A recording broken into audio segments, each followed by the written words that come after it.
Hello' মই ভাস্কৰ আৰু আজি মোৰ লগত এখন গাড়ী আহিছে হণ্ডা ব্ৰায়ো SMT মডেল হয়।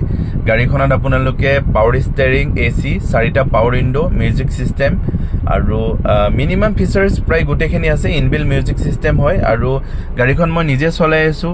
গাড়ীখন চলাবলৈ খুব ধুনীয়া হৈ আছে। AC, পাৱাৰ ষ্টেৰিং, 4টা পাৱাৰ উইণ্ডো, মিউজিক চিষ্টেম গোটেইবিলাক একদম ধুনীয়া কণ্ডিশ্যন হৈ আছে আৰু ইণ্টেৰিয়ৰ দেখা পাইছে। এইবিলাক পলিথিন এতিয়াও লাগি আছে, পূৰা ক্লিন হৈ আছে গাড়ী। ছিট কভাৰ, ভিতৰ চিটৰ পূৰা ধুনীয়া হৈ আছে গাড়ীখন চলাবৰ কাৰণে। আৰু গাড়ীখন মই নিজে চলাইছোঁ, গাড়ীত একো কাম নাই। পাৱাৰ ষ্টেৰিং স্মুথ হৈ আছে, AC পূৰা ঠাণ্ডা হৈ আছে, পাৱাৰ উইণ্ডো, মিউজিক চিষ্টেম গোটেইবিলাক কাম কৰি আছে। আৰু গাড়ীখনৰ আমি প্ৰাইচ বেছি ৰখা নাই, 13ৰ গাড়ী হয়।